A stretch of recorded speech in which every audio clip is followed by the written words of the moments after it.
नमस्कार मित्रों, हमारे वैदिक परिवार में आपका स्वागत है।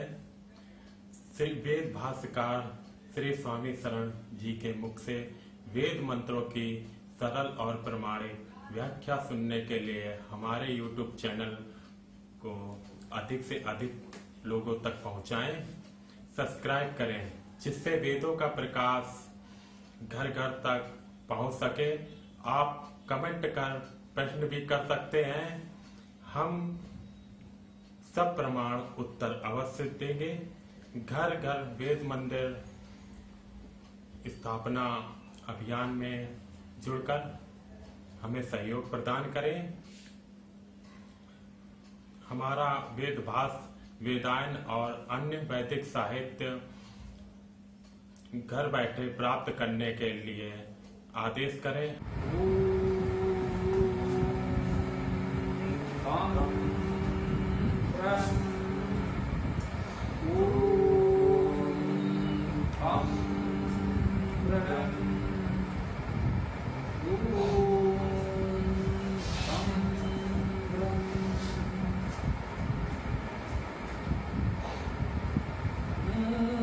आते वत्सो मनो यमत् परमात्सित सदस्थात् अग्ने त्वां कामये गिरा। हे अग्नि, तुम्हारा शब्द मन नियमन करता है परम धाम। तुमको वाणी से हम चाहें। यह सामवेद प्रथम अध्याय प्रथम सूक्त का 8वां मंत्र आज हम प्रस्तुत कर रहे हैं। आइए इस मंत्र का अर्थ चिंतन करते हैं। पूरे सूक्त में हम लोग चर्चा कर चुके हैं। ऋष भरद्वाज, देवता अग्नि, छंद गायत्री, स्वर षड,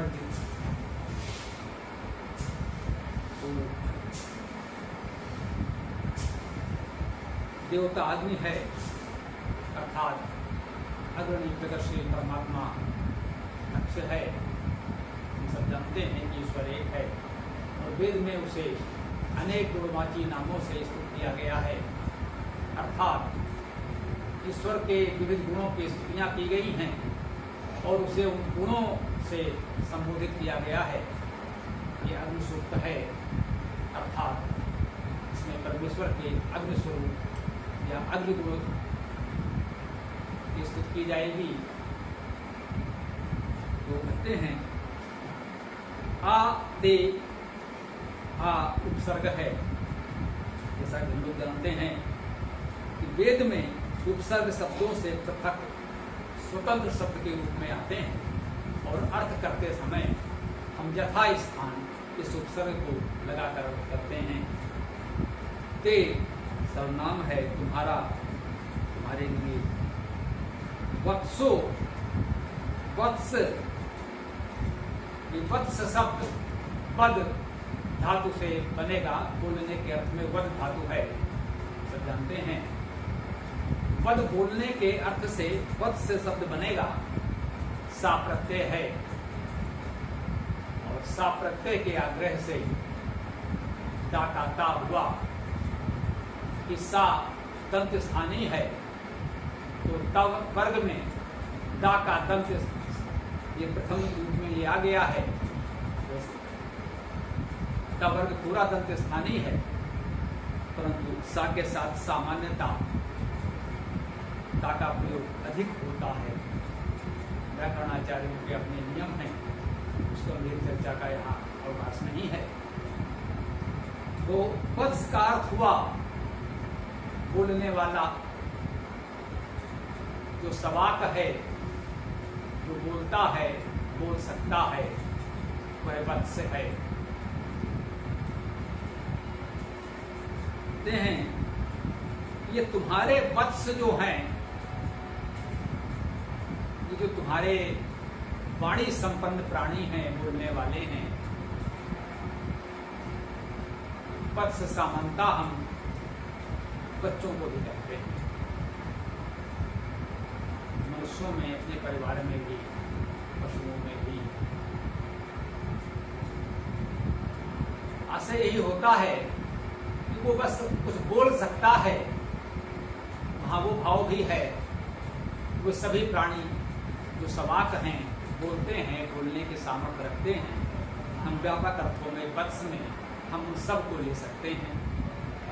यहाँ कहा गया है तुम्हारे वत्स जो तुम्हारी बात कहते हैं, तुम्हारी स्तुति बोलते हैं, जो ईश्वर की स्तुति उपासना करने वाले लोग हैं। विशेष रूप से यहाँ वत्स शब्द से उनका उल्लेख किया जा रहा है, ऐसा मानना चाहिए। कहते हैं ये वत्स और उसके बाद आया मनो, मनः अर्थात मनन करने वाले। जो बोलते हैं, वाणी है, लेकिन ऐसे नहीं बोलते, मनन करके बोलते, सोच समझ कर बोलते हैं। जब हम मनन चिंतन करते हैं तब हमारी वाणी में गंभीरता होती है,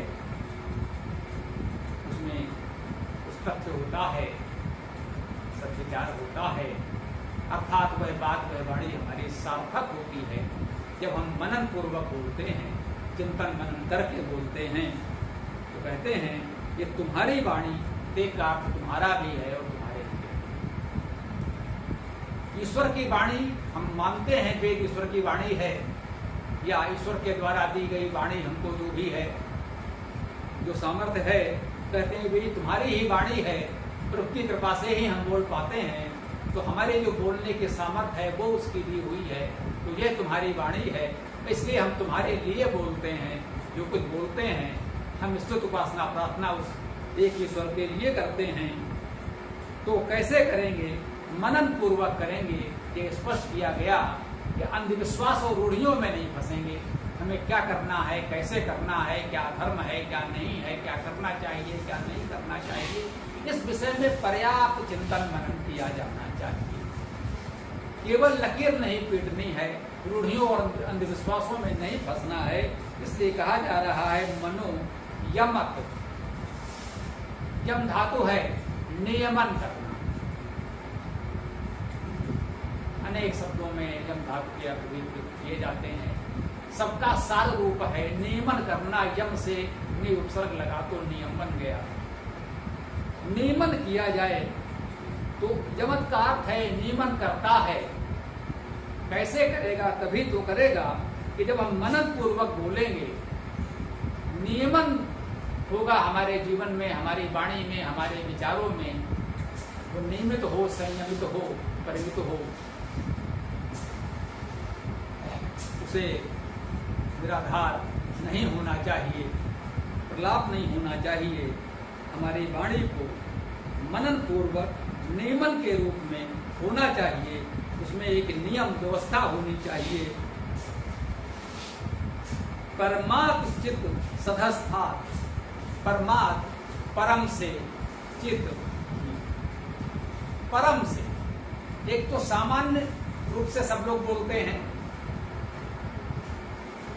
हम ही क्यों, पशु पक्षी कीट पतंग, किसी न किसी प्रकार की ध्वनि अनेक प्राणियों में है, सामर्थ्य है, परंतु मनुष्य में ये विशेष है। मनुष्य शब्द ही मन धातु से, मनन से बनता है, तो हमें मनन करना होता है। तो जो मनन पूर्वक बोलते हैं उनको कहा है परमात्म चित्त परम से ही सदस्थात साध से। जो वो परम तत्व है, परमेश्वर है, उसके साथ से, जब उसके साथ हम संयुक्त हो जाते हैं, जुड़ जाते हैं, वह तो सर्वव्यापी है। हमें यह अनुभव करना है कि हम उसके साथ अपने मन को, अपने विचार को, अपनी चेतना को जोड़ सकें। ये हमें करना है। वह तो सदा सर्वत्र उपलब्ध है, उसे कहीं आना जाना नहीं है, न उसे खोजने के लिए हमें कहीं जाना है, न कोई तीर्थ, न कोई मंदिर, न कोई स्थान, न कोई व्यक्ति। वह तो सदा सर्वत्र व्याप्त है। हमें केवल उसकी अनुभूति करनी है, इस तत्व को जानना है, समझना है और अनुभव करना है। तो फिर हम कहते हैं कि परमाच सदस्था, उस परम सत्ता से जुड़कर उसके साथ से, उस परम धाम से हम नियमन के साथ मननशील वाणी बोलें। ये इस मंत्र के इस चरण का संदेश है। ये गायत्री छंद है। 8-8 वर्णों के 3 चरण होंगे। तृतीय चरण में सामान्यतः एक विशेष संदेश जो हमको मिलता है, जो हमारी वास्तव में इष्ट प्रार्थना होती है, जो उस मंत्र का मुख्य संदेश होता है। कहते हैं अग्नि त्वाम कामये गिरा। अग्नि, हे अग्नि संबोधन कारक में है। हे अग्नि, हम जानते हैं अग्नि शब्द अग्निगतो धातु से बनता है। अग्रणी शब्द भी इसी अग्नि धातु से बना है। तो अग्नि अर्थात हे अग्रणी, हे गतिशील प्रगतिशील परमात्मन, त्वाम अर्थात तुमको, कामये चाहते, हमारे भीतर ये लालसा उत्पन्न हो, ये इच्छा उत्पन्न हो कि हमें उस परमेश्वर को पाना है। ये जो कामना हमारे में उत्पन्न हुई, अग्नि त्वाम कामये, हे अग्नि, हे अग्नि प्रगतिशील परमेश्वर, हम तुमको कामये, कामना के लिए या काम चाहते हैं, हम तुमको चाहते हैं। तो कैसे चाहेंगे? आगे आया गिरा अर्थात वाणी से। गिर शब्द ने धातु है, गिर धातु का शब्द करना है। तो गिरा अर्थात वाणी से, शब्दों से हम उसे चाहेंगे। संदेश ये है कि हमारे मन में उसको पाने की इच्छा तो उत्पन्न हो, ये पहली बात है। पहले चरण में ही बताया गया कि वत्स बोलने वाले, मनो मननशील विचार करने वाले और यमत नियमन के साथ उस परम धाम से, परम सत्ता से जुड़ने की हम कामना उत्पन्न करें, हम इच्छा करें। पहले तो यही है, जब हम कुछ भी करना चाहते हैं तो पहले उसकी इच्छा उत्पन्न होती है। जिस कार्य को करने की कामना इच्छा ही नहीं होगी, वो कार्य कैसे होगा? यहाँ निष्काम भाव की जो बात कही जाती है, इस बात को भी समझने का विषय है। वेद तो कह रहा है कामये, हम कामना करते हैं, हम काम रहित नहीं हैं, हम निष्काम नहीं हैं। कामना हो अच्छी, कामना क्या है? ईश्वर को पाने की कामना। जब ईश्वर को पाने की कामना, इच्छा उत्पन्न हुई, तभी तो हम उसके लिए प्रयास करेंगे। नहीं भी हमें तो कुछ नहीं चाहिए, हम तो कुछ चाहते ही नहीं हैं, तो जड़ शिलाखंड पत्थर की तरह पड़े रहो, फिर कोई कुछ क्यों करेगा? जब कुछ भी कामना होगी, हाँ सदिच्छा हो, सदकामना हो, सद्भावना हो, कोई अनुचित इच्छा न हो, किसी को कष्ट पहुंचाने की इच्छा न हो, किसी को दुख देने की इच्छा न हो, ईश्वर को पाने की इच्छा हो। और जब हम जानते हैं कि ईश्वर सर्वव्यापी है, सर्वत्र व्याप्त है, सब में है, तो फिर किसी को कष्ट देने की भावना हो ही कैसे सकती है? ऐसी कामना कभी हो ही नहीं सकेगी जब हम ये मानकर चलेंगे कि जो कुछ भी है, ये वाणी, ये शब्द सब आपका है, प्रभु का दिया हुआ है, सब ईश्वर का है। तो हमारे मन में सद्भावना रहेगी, सदिच्छा रहेगी। तो हमने क्या कहा? हे अग्नि यज्ञ स्वरूप परमात्मन, त्वाम कामये, तुमको चाहते हैं। गिरा अर्थात वाणी से चाहते हैं। सामान्य अर्थ में वाणी से चाहने का अर्थ क्या हुआ? पहले तो हम वाणी से, शब्दों से उसकी स्तुति करते हैं, प्रार्थना करते हैं, उपासना करते हैं। प्रारंभ तो यहीं से करें। कोई भी व्यक्ति प्रारंभ में ही सोचे कि वो परम समाधि की अवस्था को प्राप्त कर लेगा, परमात्मा में लीन हो जाएगा, मोक्ष को, निर्वाण को प्राप्त कर लेगा, तो इतना सरल तो नहीं होता। कहीं से प्रारंभ तो करना होगा। तो वेद कहता है कामये गिरा, हम वाणी से चाहते हैं। तो पहले हम शब्दों से बोले, तो मन में इच्छा हुई, फिर वाणी से हमने उसकी स्तुति प्रार्थना की। मनसा वाचा कर्मणा कहते हैं। तो पहले मन से, फिर वाणी से, उसके बाद उसे हम जीवन में अवतरित करें, कर्म में लाएं, फिर उसके अनुकूल हम कर्म करें। साधना करें तब हम उसे पा सकते हैं। यहाँ गिरा वाणी से ये भी कह सकते हैं कि हमारी आस्था मान्यता है कि वेद ईश्वर की वाणी है। तो उस गिरा जो ईश्वर की वाणी है, कहते हैं ते तुम्हारे वत्स हैं, तुम्हारी वाणी। तो ये तुम्हारी वाणी जो वेद है, उस वेद वाणी से, उस गिरा, उस वाणी से हम चाहते हैं। जब वेद वाणी के माध्यम से परमात्मा को हम चाहते हैं, अर्थात वेद का पाठ करते हैं, स्वाध्याय करते हैं, चिंतन मनन करते हैं, तो हमें ईश्वर का स्वरूप स्पष्ट होता जाता है। हम ईश्वर को जानने लगते हैं। कुछ लोग कहते हैं केवल पढ़ लेने से, शब्दों से क्या होगा। हाँ, एक सीमा तक यह बात तो सत्य है कि केवल शब्दों को दोहराते रहने मात्र से तो सब कुछ नहीं हो जाएगा, परंतु यह प्रथम चरण है। जब हम पढ़ेंगे तब उस पर मनन करेंगे, विचार करेंगे, अध्ययन मनन चिंतन निधिध्यासन से क्रमशः आगे बढ़ते हुए जब हम उसको पूरी तरह समझ जाएंगे, तब कहते हैं ऋषियों मंत्र द्रष्टारा, हम ऋषि हो जाएंगे। ऋषि हो जाने का भाव क्या है? ऋषियों मंत्र द्रष्टारा, वह मंत्र का दृष्टा हो जाता है। मंत्र तो लिखा है पुस्तक में, सामान्यतः यदि हमें वर्णमाला की जानकारी है तो कुछ प्रयास करके हम मंत्र को पढ़ तो सकते हैं, परंतु इस प्रकार मंत्र को पढ़ लेने मात्र से ईश्वर की प्राप्ति हो जाएगी। हाँ, यह सत्य है। विद्वानों ने कहा है इतने भर से नहीं होगा। यदि आप केवल शब्दों को दोहराते रहे तो यह तो पशुओं के भांति भार ढोना ही है। उससे लाभ, भार ढोने वाले पशु को उसका कोई लाभ नहीं मिलता। उसके ऊपर क्या लदा है भार के रूप में? स्वर्ण मुद्राएं लदी हैं या मिट्टी बालू है। उस पशु को केवल भार से मतलब, उसको और कुछ नहीं मालूम, उसे उसका कोई लाभ नहीं मिलता। तो केवल शब्दों को दोहराते रहने को तो हमारे यहाँ प्राचीन विद्वानों ने, ऋषियों ने कहा गया है भारवाही होना, केवल भार ढोना। परंतु यह भी सत्य है कि यह तो प्रथम चरण है।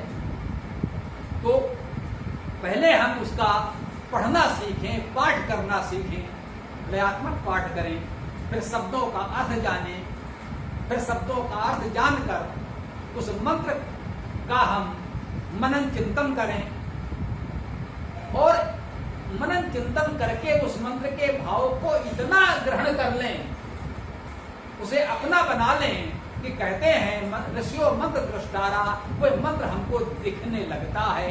दिखने से क्या भाव है? इसके लिए एक लोकोक्ति है संस्कृत में, हस्ता मलकवत, अर्थात हाथ में रखे हुए आंवले के समान। जैसे हमारे हाथ में कोई आंवला फल रख दे, हमको प्रत्यक्ष दिख रहा है कि हाँ भाई ये आंवला है, ऐसा है, ये उसका रूप है, आकार है, जैसा भी है, स्पष्ट दिख रहा है। तो जिस तरह से हाथ में रखा हुआ आंवला हमें स्पष्ट दिखने लगता है, उसी प्रकार से वह मंत्र, उसका अर्थ, उसका भाव, उसका संदेश हमको बिल्कुल स्पष्ट दिखने लगता है। ये स्थिति नियमित रूप से पाठ स्वाध्याय चिंतन मनन से आती है। जब ये स्थिति आ जाती है, वो मंत्र का अर्थ, उसका भाव, संदेश इतना स्पष्ट हो जाता है कि जैसे कहते हैं हमको प्रत्यक्ष दिखने लगता है, तो उसी को कहते हैं कि इस मंत्र का दृष्टा ऋषि ये है। जो उस मंत्र के प्रथम दृष्टा ऋषि थे, उनके नाम हम मंत्रों के साथ लिख देते हैं। जैसे इसी मंत्र में लिखा है ऋषि भारद्वाज। तो जो भरद्वाज ऋषि थे वे इस मंत्र के प्रथम दृष्टा। इस मंत्र के अर्थ को, भाव को सबसे पहले उन्होंने पूरी तरह समझा और अपने शिष्यों को सिखाया, समझाया। उसी क्रम से, परंपरा से यह विद्या हम तक पहुंची। हमें इसको आगे बढ़ाना है और लोगों को बताना है। तो जो प्रथम ऋषि थे मंत्र के, उनका नाम मंत्र के साथ लिखते हैं ऋषि भरद्वाजा। एक भाव ये भी ऋषि का हम लोग कहते हैं, विद्वान बताते हैं कि भरद्वाज शब्द का अर्थ लेना है, वो केवल व्यक्ति का नाम नहीं है। ये व्यक्ति का नाम हो सकता है उस व्यक्ति का नाम कुछ और रहा हो, मंत्र दृष्टा होने के बाद ये भाव उसने ग्रहण किया हो, ये उसकी उपाधि हो। भरद्वाज जो सबका भरण पोषण करे वो भरद्वाज है। जो सबसे छीन कर स्वयं खा ले वो भरद्वाज नहीं है। उसको ये मंत्र सिद्ध नहीं होगा, वो इस मंत्र का दृष्टा ऋषि नहीं हो पाएगा। इस मंत्र का दृष्टा ऋषि होना है, इस मंत्र को समझना है तो भरद्वाज होना होगा। दूसरों का भरण पोषण करना होगा, अपना तो करना ही होगा। यदि हम ही भूखे हैं तो साधना कैसे करेंगे? अपना भरण हो, अन्य लोगों का भरण हो तो हम भरद्वाज होंगे और इस मंत्र को समझ सकेंगे, हस्तामलकवत देख सकेंगे। जब इस मंत्र के या कहें वेद मंत्रों के हम दृष्टा हो जाते हैं, ऋषि हो जाते हैं, तब अग्नि त्वाम कामये गिरा, हे अग्नि परमेश्वर हम तुमको इस वेद वाणी से चाहते हैं। तो चाहते क्या हैं? तब तो हम प्राप्त कर लेते हैं, उससे मिल जाते हैं, एकाकार हो जाते हैं, उसके रूप में आ जाते हैं। फिर वह हमारा हो जाता है, हम उसके हो जाते हैं। फिर हम में उसमें कोई भेद नहीं रह जाता, बिल्कुल अभिन्न हो जाते हैं। ये इस मंत्र का भाव हमने निवेदित किया। आइए हम ब्रह्म हम ब्रह्म हम ब्रह्म। पूरा वीडियो देखने के लिए बहुत बहुत धन्यवाद। कमेंट में अपने विचार अवश्य दें। आपको कोई भी प्रश्न पूछना हो तो कमेंट बॉक्स पर कमेंट कर सकते हैं। डिस्क्रिप्शन में वेबसाइट का लिंक दे दिया गया है, उसमें अधिक जानकारी प्राप्त कर सकते हैं। धन्यवाद। ओम खम ब्रह्म।